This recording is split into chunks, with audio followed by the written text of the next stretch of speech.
Bonjour à tous, Olivier Tréca du chasseur de migrateurs. Écoutez, je suis ravi de vous retrouver pour les prévisions de migration. Nous sommes le mardi 27 septembre 2022 et je vous remercie de votre fidélité puisqu'on a été quand même plus de 8000 à regarder les prévisions de migration ce vendredi, enfin depuis vendredi. Et si vous aimez cette vidéo, likez, commentez et partagez aussi auprès de vos amis chasseurs sur Facebook, sur TikTok, sur ce que vous voulez. L'important c'est que il y ait de plus en plus de gens qui regardent cette vidéo et qui renseignent MigTracker.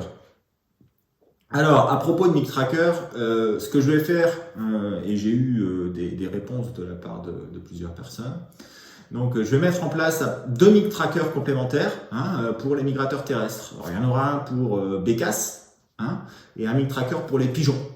Et donc je suis en train de concevoir, de designer les formulaires, et puis je vous mettrai tout ça en ligne à partir du 1er octobre, donc le week-end prochain. Voilà, alors, qu'est-ce qui s'est passé le week-end dernier? Alors, je m'étais risqué aux 4 étoiles, samedi à dimanche, et je dirais que ça a été mitigé. Je dirais que ça valait 3 étoiles et demie, 3 étoiles, entre 3 et 3 et demi à la cote, avec quand même quelques belles réussites, mais à l'intérieur, ça a été beaucoup plus calme, avec, j'allais dire, 2-3 postes pour les meilleures installations. C'est un petit peu logique, parce que avec la lune noire, avec le vent de nord-est, le gibier a plutôt suivi les canaux et la côte, qui sont des autoroutes pour les canards et pour les migrateurs. C'est souvent le cas, surtout que on est encore en période de sécheresse et que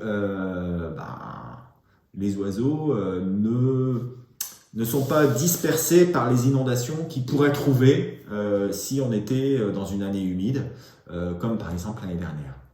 Alors, je vous avais parlé de pilets, il y en a eu, en particulier sur les Flandres. Alors, ce qu'on peut dire aussi, c'est que le passage qui a eu lieu a été surtout un passage qui a eu lieu sur la partie nord de la France. Le sud-ouest a plutôt été oublié dans l'affaire ce samedi. Dimanche, ça sûrement c'était un petit peu mieux. Il fallait le temps qu'ils arrivent. Mais je dirais que comme c'était des oiseaux proches, ce sont les Flandres et les côtes de la Manche et du nord de la Manche qui ont bien été servis, avec une centaine de coups par exemple sur le littoral de Calais, pas mal d'arrivées et de belles nuits dans les Flandres. Donc voilà, le gibier n'est pas descendu très loin très vite. Mais ça a été quand même plutôt correct. Alors à l'intérieur, comme je dis, ça a été plutôt difficile, mais voilà, c'est comme ça. Il va falloir attendre un petit peu plus de pluie et puis un petit peu plus de vent, soit de nord-ouest pour faire rentrer les canards à l'intérieur, soit d'est pour faire arriver de Pologne, etc., par les terres. Voilà. Alors, je remercie quand même, bien entendu, tous les MigTrackers d'avoir envoyé des données. Alors, je sais plus, mais on doit être à quelque chose comme 100 ou 140 ou 150 MigTrackers sur la nuit de samedi à dimanche, ce qui est quand même très bien et qui donne un bon aperçu de la migration au niveau national. Vous avez reçu, bien entendu, tous les MigTrackers ont reçu bien entendu leur synthèse quotidienne. Voilà, je vais refaire un petit post pour vous donner une idée de ce que les gens reçoivent avec la synthèse justement de ce samedi qui peut être intéressante pour tout le monde. Alors, qu'est-ce qu'on peut attendre? À quoi peut-on s'attendre pour cette semaine? Déjà, la journée d'hier, ça n'a pas été terrible, plutôt médiocre même.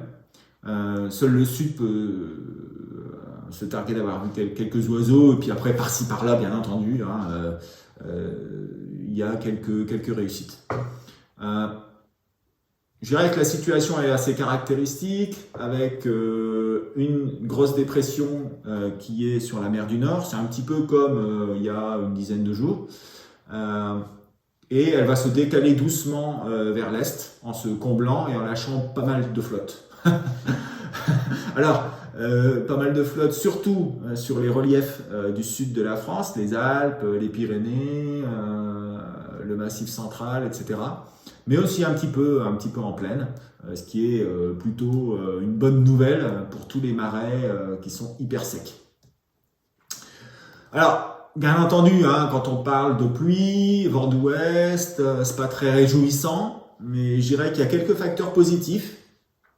Alors, le premier, c'est que la migration, elle bat son plein en ce moment, mais pas chez nous, hein, plus au nord. On a des arrivées énormes d'oiseaux toute espèce sur la Baltique. Le golfe de Saint-Pétersbourg a vu passer, je sais plus, dans la journée de dimanche, voilà, 100 000 bernaches nonnettes par exemple. C'est un truc énorme. Beaucoup de siffleurs, beaucoup de sarcelles, enfin beaucoup d'oiseaux. Hein. Bon, c'est plutôt une bonne nouvelle, hein, parce que la nidification s'est bien passée, a priori, avec un petit peu de retard. Donc ça va arriver. Donc on peut dire que l'élastique, hein, c'est-à-dire le nombre d'oiseaux, le stock d'oiseaux qui se constitue au niveau de la Baltique augmente beaucoup. Hein. Donc ce qui fait qu'il va y avoir une tendance aussi à une saturation des sites et à des oiseaux qui vont vouloir de plus en plus aller vers le sud. Malheureusement, les conditions ne sont pas formidables. Donc, la tension va commencer à monter. L'élastique va commencer à se tendre. L'autre facteur, c'est que un jet, cette semaine, va s'enrouler autour de cette dépression, finalement. Hein, et ça va nous donner des vents qui vont être plutôt des vents d'altitude, hein, qui vont plutôt être dans le bon sens, alors que en bas, ça va plutôt être dans le mauvais sens. Donc, il y a un petit quelque chose qui pourrait se passer. Donc, il faut faire attention aux éclaircies, hein, et aux légers retours d'est qui pourraient nous apporter quelques oiseaux. Voilà. Donc, écoutez, je vous en dis pas plus. Hein, je vais tout vous dire avant que vous regardiez la suite de la vidéo. Donc, je vous laisse avec Thierry qui va vous donner ses prévisions. Et puis, je prends la suite avec les miennes. Donc, pour les nuits de mardi, mercredi, jeudi et vendredi. Et puis, j'espère qu'on se retrouvera vendredi pour un compte-rendu de la semaine et pour les prévisions du week-end. Voilà, je vous souhaite une excellente semaine. À bientôt. Et n'oubliez pas de partager la vidéo et puis d'aller faire un petit tour sur la boutique. Hein. Moi, j'ai ressorti mon sweat, j'allais dire d'hiver. Les températures sont quand même plutôt fraîches en ce moment. Et puis, voilà. Donc, tout ça, c'est disponible sur le site. Les mugs aussi, les tasses pour se faire un petit café aux couleurs du chasseur de migrateurs. Et puis, bien entendu, toujours les cartouches chasseurs de migrateurs qui sont disponibles sur le site en vente sur le site de Vouzelot avec toute la gamme acier, cuivre et TSS 15. Voilà. Bon, écoutez, à vendredi et je laisse la parole à Thierry. À bientôt. Ciao, ciao. Bonjour à tous pour nos prévisions du mardi 27 septembre. Alors, que s'est-il passé ces jours derniers? Eh bien, il s'est passé exactement ce que j'avais dit, c'est-à-dire qu'on a eu une pointe de migration samedi soir, assez violente sur les Flandres, localement parfois quelques très très belles nuits aussi, notamment sur le Mont Saint-Michel, mais on va dire sur le sud-ouest, ça n'a pas été bon. C'était prévu, et donc la moyenne nationale à 1,9 a été exactement respectée, et donc il n'y a pas eu de surprise majeure par rapport à ça. Alors qu'est-ce qui va se passer dans les jours qui viennent? Eh bien, hélas pour nous, on a une très grosse situation de dépressionnaire qui s'installe sur l'Europe du Nord, avec quelques velléités euh, de hausse de pression, du champ de pression sur fin de semaine, mais c'est à surveiller et c'est probablement pas bien violent. Donc, dans ces conditions, ça va pas être très fameux. Voilà. Bon, eh bien, malheureusement, il y a du moins. Dans les mois, on se prend 2 dépressions sur les 5 jours, une au début, une à la fin. Une énorme majorité de rouge et d'orange sur les graphiques. Et bon, dans les mois, la réserve du Benelux est quand même bien vidée, là, samedi dernier. Dans les plus, on a un petit jet de nord-ouest ce soir. Bon, est-ce que ça va nous apporter quelque chose? J'y crois pas trop. Et on a une petite accalmie jeudi avec un petit retour d'est possible. Alors j'ai remonté ma note pour jeudi. Ça va toucher presque la moyenne, mais euh, j'y crois pas encore trop. Mais quand même, il pourrait y avoir un petit quelque chose. Voilà. Il n'y a pas grand-chose à espérer pour mardi. On a du rouge presque partout et de l'orange. La seule chose qui peut éventuellement nous apporter un petit quelque chose, c'est ce courant de nord-ouest sur les îles britanniques et sur l'Irlande. Voilà, donc la Lune n'est pas bien grosse, donc la note générale est de 1,1 et j'ai mis tout le monde presque à égalité puisque ça part de 0,9 à 1,1. C'est tout. Voilà. Mardi, c'est à peu près la même chose. L'anticyclone est très loin sur les Açores. On a de la dépression de l'Islande jusqu'à la Pologne. On a quand même un courant d'Est sur la Russie et sur le nord de la Scandinavie qui peut peut-être nous réserver une surprise. Mais au milieu de tout ça, il y a quand même un barrage énorme. C'est cette dépression qui va de l'Angleterre au Danemark. Et c'est pour ça que je pense que les oiseaux ne vont pas franchir cette barrière et vont rester chez eux. Donc un petit 0,9, quoi, c'est pas grand-chose, mais il y aura peut-être des sauve-bredouilles pour beaucoup. Alors je dis, c'est le jour à surveiller de près. Si par hasard le tout petit pont à 1010 devait devenir 1015 ou 1020, alors là, attention, ça va déjà redémarrer. Là, tout de suite, tel que c'est, on est quand même avec des zones dépressionnaires. De la Manche, sur les Pays-Bas, sur le Danemark, sur le sud de la Baltique.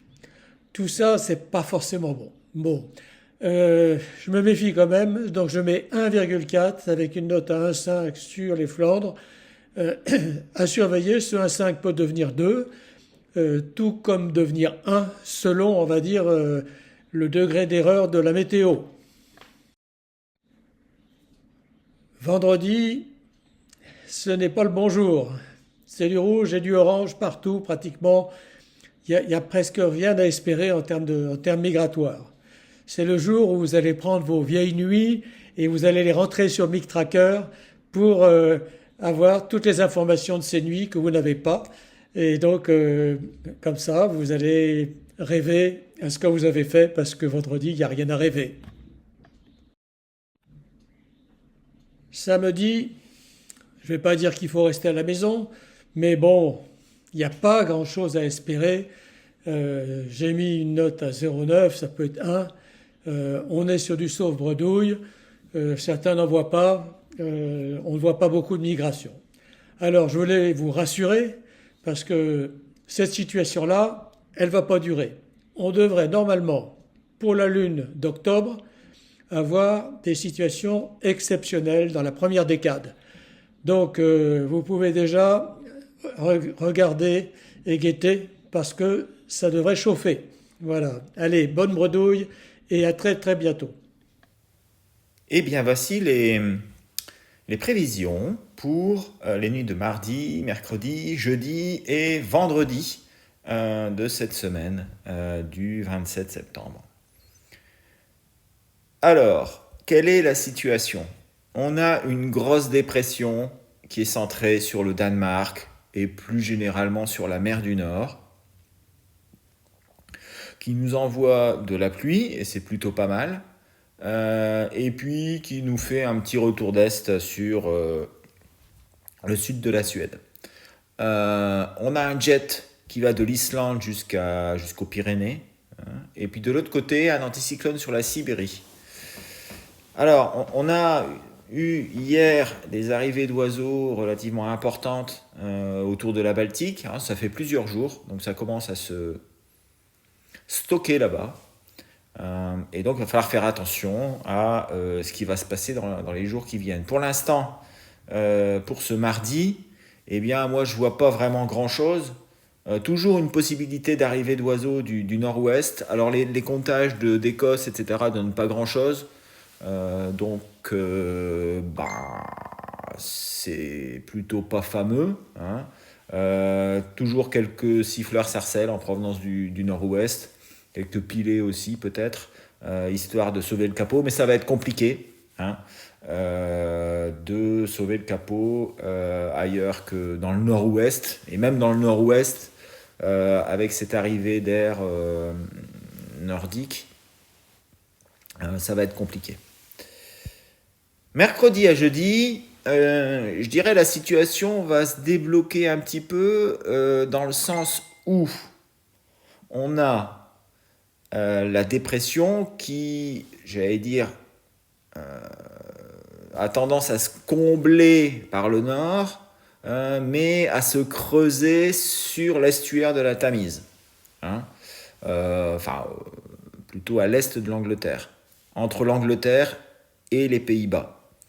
Et ça génère un flux d'est, donc qui arrive de la Suède, et les oiseaux peuvent faire le tour, comme ça leur arrive de temps en temps, d'autant plus que le jet part justement de la Suède, de la Norvège, enfin de la péninsule scandinave, pour arriver jusqu'en Écosse, et il se poursuit pour arriver jusqu'en France sur le nord-ouest. Donc je dirais que c'est un peu meilleur que la veille, où on n'avait pas ce retour d'est. On a quand même un bon flux sur les zones de départ suédoises, donc il se pourrait très bien qu'on ait des oiseaux qui arrivent par le nord-ouest, qui fassent le tour, qui arrivent, j'allais dire, de Calais à Brest. Voilà. Donc 2,5 pour la partie nord-ouest. Pour le reste, ça devrait quand même pas être vraiment très brillant. D'autant plus qu'il va pleuvoir très fort sur le Benelux, hein. Voilà. Alors jeudi à vendredi, je pense que ça peut être une nuit à surprise. Alors il peut y avoir des nuits à surprise dans le bon sens et des nuits à surprise dans le mauvais sens. Là, ce serait plutôt une nuit à surprise dans le bon sens. Alors dans le sens où on va avoir un léger nord-est qui va se mettre en place, nord-nord-est, sur la sud de la Suède, etc., le Danemark, et avec une petite dorsale, vous voyez, la petite dorsale sibérienne qui vient se caler un petit peu sur la Scandinavie. Ça va faire assécher la masse d'air au-dessus du Danemark, au-dessus de la péninsule scandinave, et ça pourrait faire partir quelques oiseaux. Alors, chez nous, il n'y aura pas de vent. Je crains qu'il y ait un petit peu de brouillard si ça se dévoile de trop. Mais ça pourrait faire quelque chose de pas mal, en particulier sur des sarcelles et peut-être même quelques siffleurs souchés qui sont stockés là-bas, là-haut, autour du Danemark, entre le Danemark et la Suède. Donc attention à la nuit de jeudi, ça peut partir, ça peut très bien ne pas partir non plus, hein. Mais attention quand même, franchement, attention, je dirais que c'est même 2+, on ne sait jamais, ça peut le faire, même s'il n'y aura pas de vent chez nous. Vendredi et samedi, là aussi, on pourrait dire que on a un vent d'ouest. Il y a une nouvelle dépression qui est centrée sur l'Islande, vous voyez, elle est énorme, elle recouvre l'ensemble des îles britanniques, l'Islande et même une partie du Groenland. On a aussi ce marais barométrique qui est plutôt sur la Scandinavie, et les pressions qui sont recyclées là, alors qui sont très fortes, hein, mais qui sont très à l'est, très au nord-est, sur la Sibérie. Alors, on a quand même, le seul point positif, c'est qu'on est un jet. Hein. Hier, il était toujours à peu près de la même manière, c'est-à-dire il tourne autour du puits des pressionnaires. Mais là, il va être, ça va le faire, et donc on a des vents en altitude qui sont bons, alors que les vents au sol sont mauvais. Hein. Donc attention, pourquoi pas une petite descente juste avant l'arrivée des nuages, en première partie de nuit. Donc attention des canards qui partent vite, hein, genre sarcelles, souchets, pilets, etc., qui peuvent d'un seul coup démarrer et passer alors que les vents sont sud-ouest. Voilà, donc faites attention à cette nuit de vendredi à samedi. Il y a quand même un petit facteur positif qui peut influer sur le résultat, donc surtout en début de nuit, j'insiste, hein, parce qu'après il va arriver des nuages et il va arriver de la pluie qui devrait stopper tout ça. Voilà, écoutez, donc pour moi, il y a peut-être, j'allais dire, une nuit à passer, c'est surtout celle de jeudi, malgré le fait que on est peut-être qu'on n'ait pas de vent sur la zone, donc, mais ça peut être très intéressant. Après, une petite pièce sur mercredi et une petite pièce sur vendredi. Voilà. Mais bon, la nuit de mardi, cette nuit, ça va pas être formidable, je pense. Mais attention, on peut peut-être aller en s'améliorant d'ici le week-end. Voilà, avec probablement un mini pic, hein, dans la nuit de jeudi à vendredi. Voilà, je vous souhaite une excellente semaine et à vendredi pour les prévisions du week-end. Ciao, ciao!